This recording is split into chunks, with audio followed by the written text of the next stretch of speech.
Welcome to the Shared Power Podcast, a series for organizations and leaders committed to collectively advancing justice and equity.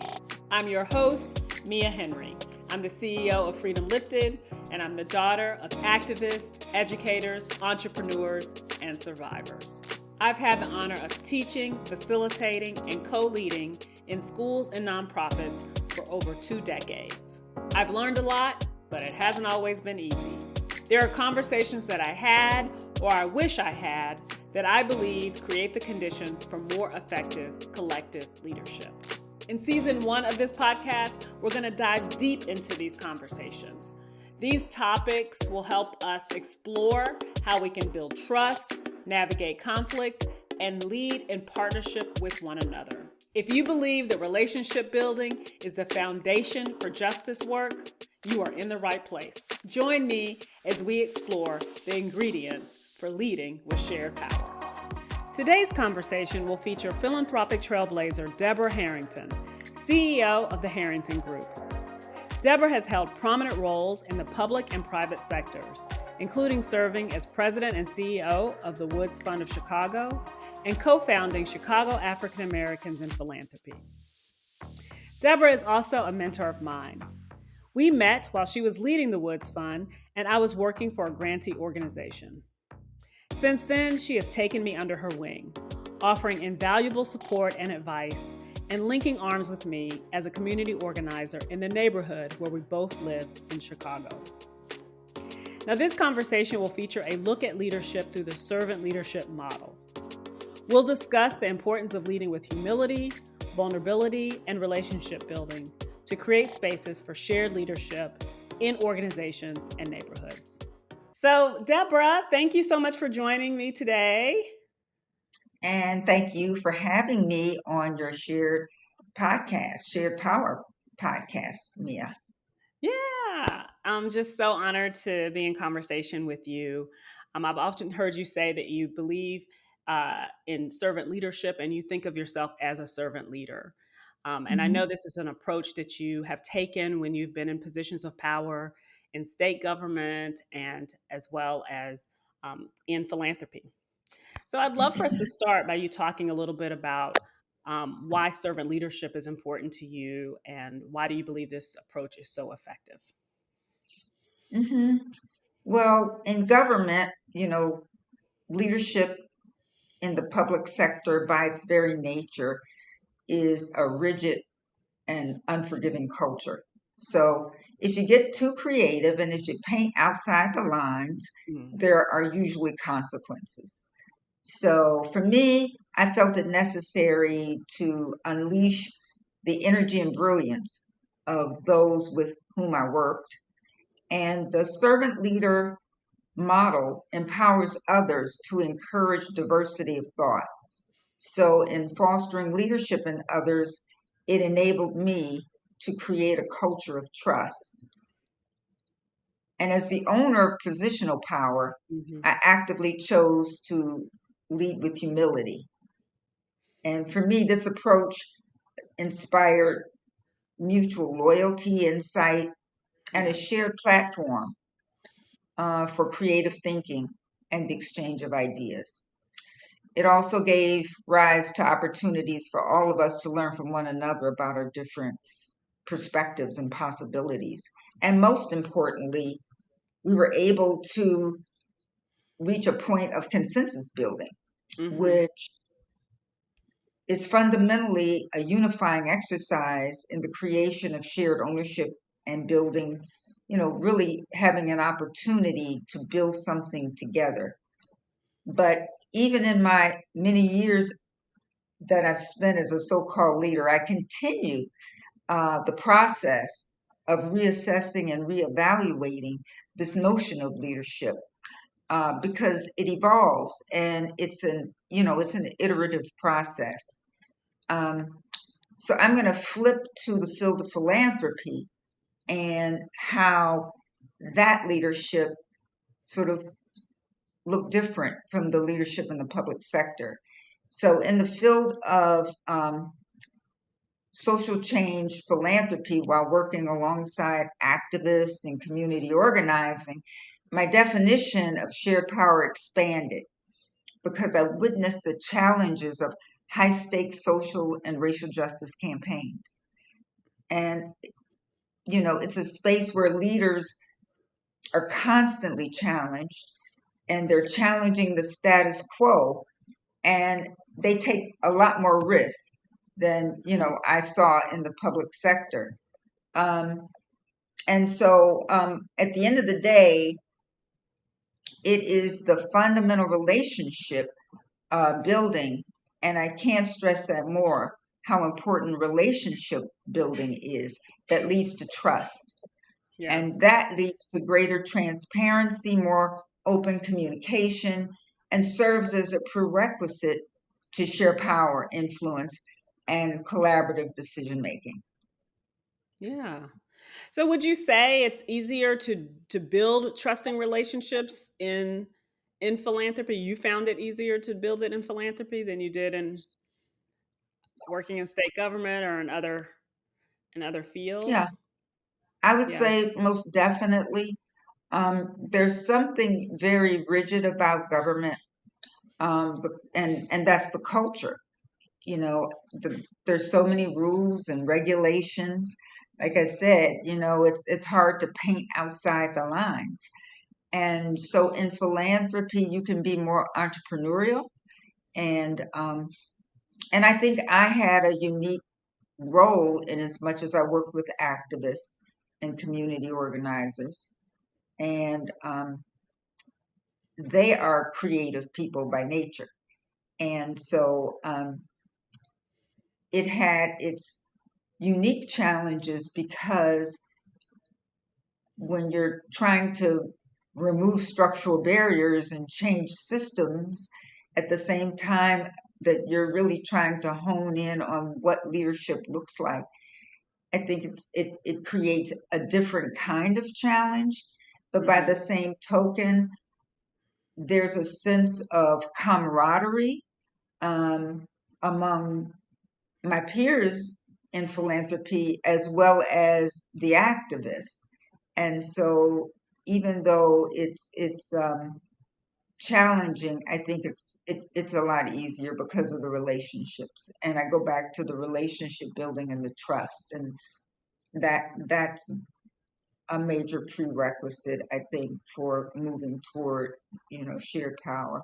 And I totally agree with you on the relationship building. It's my view in the world as well. What do you Hmm. think keeps people from being able to focus on the relationship building and really, you know, come back to each other, especially when things go wrong, right? Or when things are difficult. Maybe not even when things go wrong, but they have an immense challenge. I think there are a lot of different reasons. One that comes to mind is that some people like to hoard power, and that gets in the way. If you are egocentric and you're mostly concerned about your own career or the own, like direction in which things go, it's hard to take time to nurture the kind of environment that's going to really lend itself to shared power. And Hmm. I think another thing might be that sometimes consensus building is messy Yeah, and yeah, people are in a hurry to get to the end, the end process. And yeah. so it's sort of like, I would do it. I think it's probably a better approach, but it might slow me down. So people are so Hmm. busy focusing on the end game that Hmm. they're really not willing to take the kind of time and intentionality that it's going to take to really build that trust and shared power. Yeah, absolutely. I absolutely agree. I mean, there's the career minded of folks, and many people thinking or believing about in individualism, right? And it's like my way or the highway, because Hmm. I have to prove myself or what have you. And I know that that comes from deeper insecurities for a lot of us too, right? In that I know I was certainly raised certainly to treat people well, but also to take care of myself and look out for number one. because no Mhm. one else is going to do it. And so I understand how that can morph into not really feeling like we can trust others, especially if we believe our career goals might be on the line, we don't want to place that control, right, of over our careers. We don't want to give Right, that away, you know. right. So I understand that. And then that take action, I hear that all the time. We got to act. Let's go. What are we going to Mhm, do? Let's do this. I remember working um, some years ago with Black Space, and it was out of the Center for Community Organizing in DC. Do you remember that? oh, yeah, very well. Yeah, and that whole point of Black Space was to bring. This was before Trayvon Martin. Even this was very much like it was to intentionally bring together organizers from across different cities. They would be within the city, so we did it in Chicago and LA, Albuquerque, and other cities, Dayton, but to intentionally bring together Black organizers who knew each other but didn't have relationships. And the Mhm, whole point was for us to just get to know each other. That was the point of Black Space, was to build relationships so that we would be ready to be able to work together towards something larger. I remember it was so hard in the beginning because everyone was like, well, what are we going to do? When are we going to start doing stuff? And some people couldn't do it. They couldn't remain a part of the process. It was only a 6-month commitment, and some folks could not do that. Well, my impression, and I think that they communicated this, that it felt so. They felt very antsy. It's the word I'm looking for. mm, Right? They mhm, felt antsy. They felt like we weren't moving.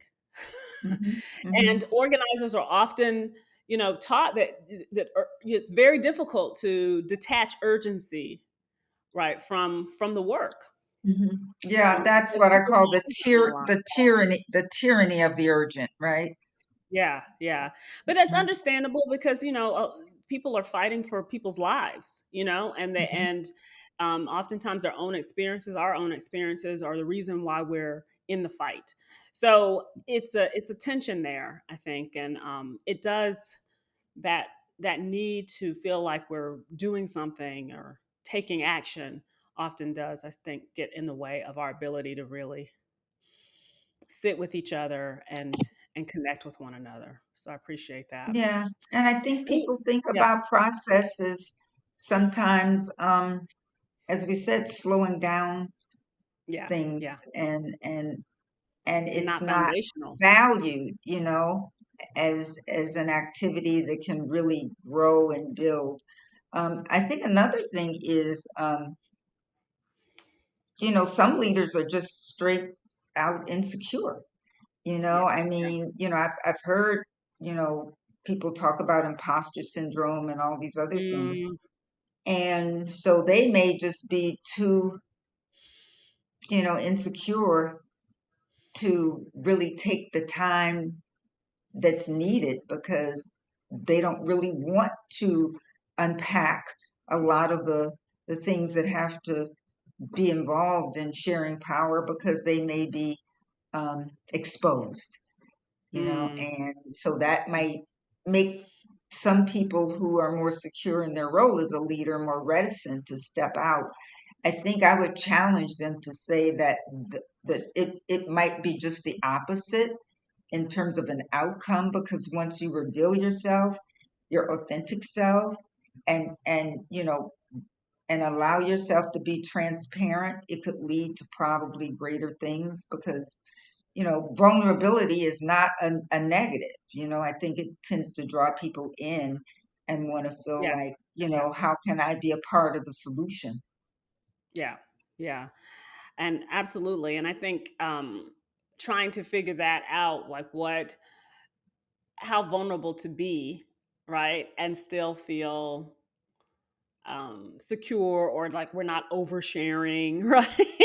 Hmm. Right. We Hmm. want to we want to keep and respect people's boundaries, but also be open about our own journeys and our concerns and fears, because there's so many of our shared, right? We share So many of these things, we realize that when we do talk about the issues that plague us, and when we talk about it with someone else, it always means that they have gone through it, or they know the feeling, or they know someone who's gone through it, right? So it's such a it's so important to be able to share stories, right? I believe that deeply is part of relationship building, taking time to share stories and taking time to talk about our fears honestly, because Hmm. we do all have them.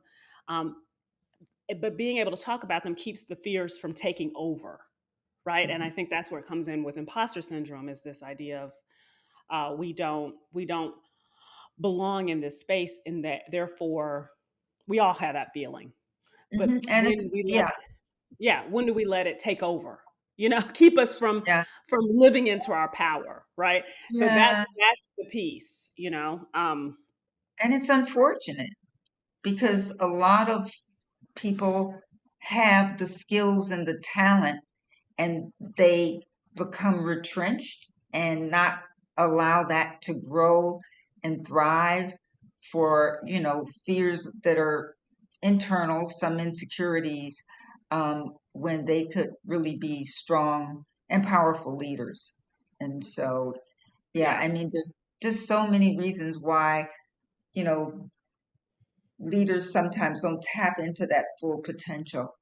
And I think sharing power is really, um, sometimes easier said than done because, Yes. we've grown up in a hierarchical, environment and society. And so that's sort of like what we're used to, this pyramid.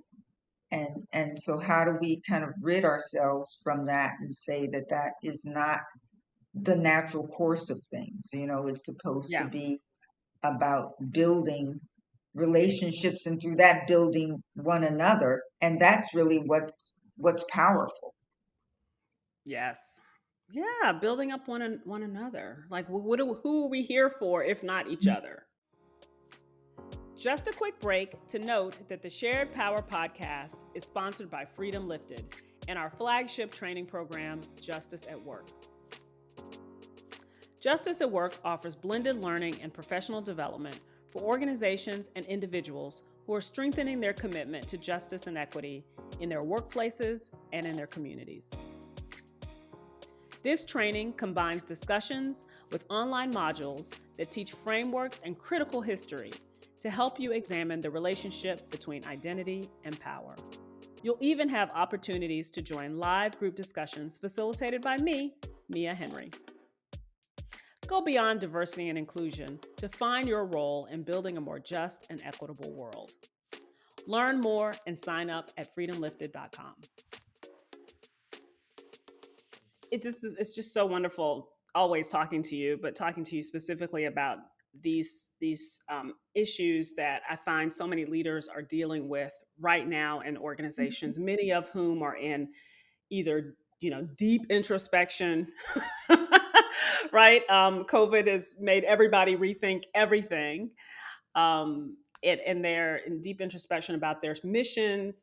The individuals are trying to figure out what positions and titles and roles are even needed in organizations that have either gone completely virtual or hybrid, or have quickly become from local to national level Mhm. stage because of the ability for technology to spread people's messages. So I think, so many organizations are taking a deep look at who they are, and so many leaders are as well. I want everyone listening to begin to understand the ways in which we all have power in our organizations, regardless of the titles and positions we have. Mhm. We have to be able to get out of this place of, because the positional power in our organization has to dictate our personal power, you know? And I know leadership has so much to do with this. As you said, just the way you created a culture of consensus based decision making. You nurtured a culture where people learned from each other and knew that they were all teachers and learners, right? Sharers and listeners. So I'm wondering, what do you think leaders can do right now to create the kind of culture you created, Deborah, regardless of the role in their organization? Um, Yeah. I'm interested in how you ran a meeting, right? Or how you made this happen. If you give an example of that, or Yeah, I think it's, you have to like adapt to different situations, I think, as a leader. Maybe it's situational leadership. I don't know what you call it. oh, But but I know that being in philanthropy, I found myself in another, with another grant making foundation, which operated under a traditional hierarchical framework. And as a result, I found hmm myself with staff who were demoralized, unmotivated, and operations had suffered. I was pretty surprised because most organizations, there's a certain culture of activity, but people were very sluggish. And so I just decided I'm going to come in here and try some things and see if it works. So, in the process of deprogramming this autocratic culture, um, I was intentionally making team building my first and top priority to impress upon everybody there that a radically new shared leadership approach was in process. hmm And hmm so through team building, it really opened up an opportunity to leverage the power of listening and something that you just said, sharing our stories. And so with the team building, it seemed as though people were able to exhale and relax and just begin to think about possibility, just early on. But gradually, we became like like a really close knit group of people who trusted each other, built strong relationships. So upon liberating these extraordinary folk, we lived happily ever after in a space of collective leadership with high performing systems, and we achieved excellent outcomes. um, so I think that But it you sounds know like it took time. it took time, but it really didn't take a lot of time, hmm hmm because they had not, at this particular organization, they had not had like um, staff meetings. And so they were working in isolation, and that Yes. must be terribly difficult. But so they weren't able to connect the dots, and they weren't able to see how their work impacted the whole.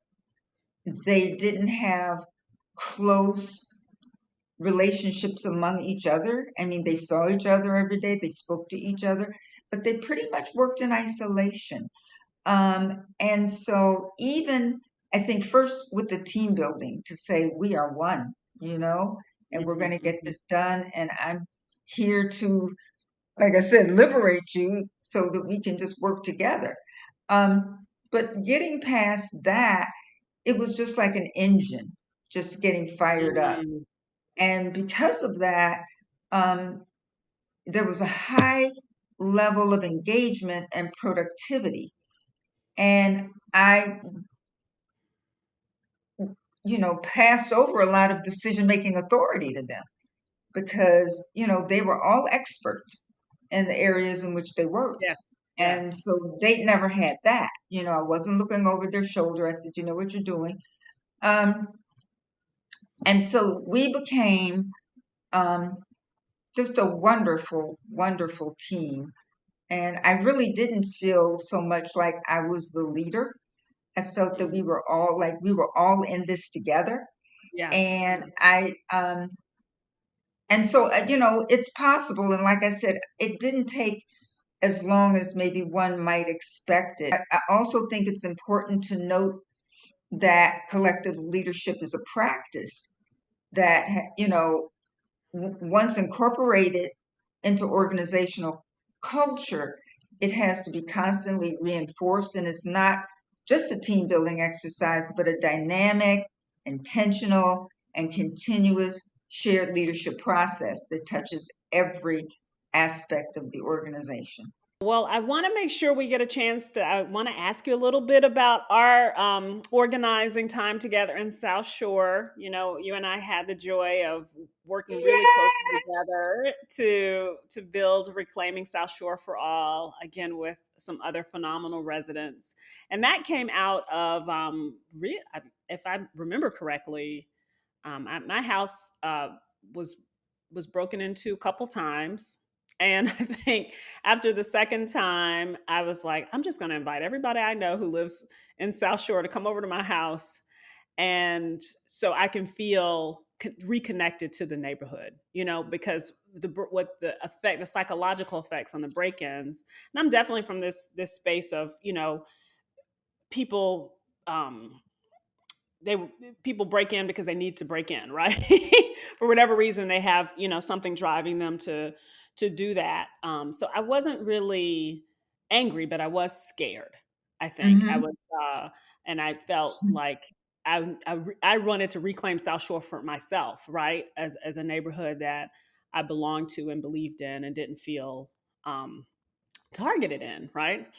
And so I invited everyone over. Remember, it was like, I don't know, maybe 15 people or something came over, accepted it, came over. We had soup. I made soup Yeah. that everybody could eat, right? Vegan, gluten free, all that. And that's how we decided we would build this organization in this space. And we knew we needed a political angle to it as well, right? There were Mhm. just too many of us in the room who had done work organizing or done policy work, right? Or youth development work, that everyone in the room had been involved in some kind of way and making Chicago better in some kind of way. And so they were bringing all those talents and that thinking to my house too. It wasn't just about getting together and having soup every week. We wanted to do more. No, we wanted Um, change. We wanted yeah, we reform. wanted change. And so, yeah, what are your memories of that? One thing that reclaiming South Shore for all um, impressed upon me is that it was an exciting experience and almost like an experiment in community Mhm. building that I would call meeting the moment. It was sort of like all these events were coming together in South Shore um, that were impacting us in a negative way. And I think that we were also in a moment where we had ineffective political representation that we felt was detrimental to our community. Um, but I definitely give you credit for meeting this critical moment and galvanizing residents to respond and to address some of the issues that we were concerned about. But part of what I think may have manifest was that, far too, often people who live in urban communities become isolated. Yeah, And this prevents yeah. the building of collective power. And sometimes our elected officials depend on this dynamic because it gives them Mm, free reign over decisions that directly impact us. And because of that, you feel overwhelmed, you feel helpless, and it's sort of like, where do you start? And so I think that you provided sort of a wake up call to say to us as residents that yes, we are, upset and fed up with this dysfunctional community and, political leadership, lack of, strong representation. And so I think what followed was a primer on this powerful confluence um, of preparation and opportunity. And it really ignited community engagement. Um, and I think this work was also inspired by rich examples of power by way of community and civic engagement. And for me, the most important part of it was experiencing the creation of this rich gumbo of dedicated neighbors. People I really didn't know, or I just knew um, enough to say hello. And, we ended up with identifying all these different skill sets that people had, all these different relationships and Yeah. connections that we could use to bear upon really making a difference. People were volunteering time. We were planning together. We were leveraging unique skills. We were canvassing, petitioning, uh, cooking meals, like you said, eating together, and sharing power. And in the building of this grassroots organization, Reclaim, and a campaign on behalf of our beloved community. And Yeah. so it really, to me, showed, I think, the tenacity and the possibility of stepping out, and I think if I think it's a model for community building. And if more communities, I think, did that and were able to sustain that, I think that we'd be a lot further along than we are now. I found myself as you were talking feeling, bad because it's not active anymore in the same way. I mean, I think actually on social media, I think it's very active. There's hundreds of people in the community who are still in the Facebook group, and there are these guidelines, I think, in that group of not, disparaging people. Like, this really about building, right? And not it's not another, you know, next door or something where people are just like reporting incidents. It's more than that, and so I'm happy about that. That still is a part of what reclaiming started. But then I was feeling bad, right? Because we don't do those dinners anymore. I moved away, and I know that things kind of changed after a new alderman was elected. We won't name any names. But I think, but I have to go back to what I believe is that things don't have to last forever in order to be successful. Oh, certainly, you know certainly. and I think that that's something that's so important, that sometimes we get caught up in building something. We talk about sustainability. We get caught up in building something that's going to you know be around forever. I think our ego and need for legacy can play a role in that, instead of being experimental. It keeps us from being experimental and for just moving forward, um even just in the spirit of building, period. And so I think reclaiming South Shore for All was wonderful. I know that my relationships with the people Well, I think it was hugely are still strong. successful. Yeah. And and I have relationships now with neighbors that I would not have were it not for Reclaim. And it really, I think, gives one the understanding of people power, like to Yeah. put that in action, to know that people can come together and make a difference. And now with like technology, like you said at the very beginning, just in terms of organizations ebbing and flowing and morphing and doing all of this because of the pandemic and because of technology, the same thing is going on with movement building.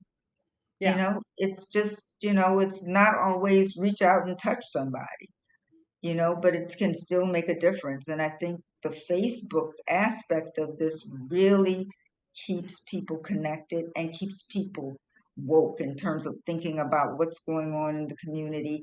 And then they can decide whether or not to opt in and opt out.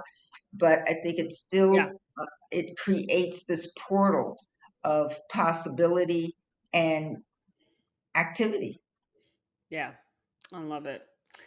Oh, well, I have to make sure that it's making me want to reach out to all these wonderful people. That's the other thing, is I haven't talked to some of the folks in a really long time. And because of the relationships we've built, though, I feel like I could right now Yeah, pick up the phone, send a text, send an email, and hear right back from them. And Yeah. everything would be fine. Like that's how strong those bonds were. I think Right. that we So are you created. suggesting a reclaim reunion? Oh,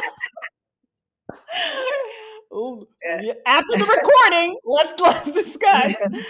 Oh my goodness. Well, we're coming close to the end of our time, and Mhm. I have enjoyed talking to you about this idea of leadership and shared power, redefining leadership, servant leadership.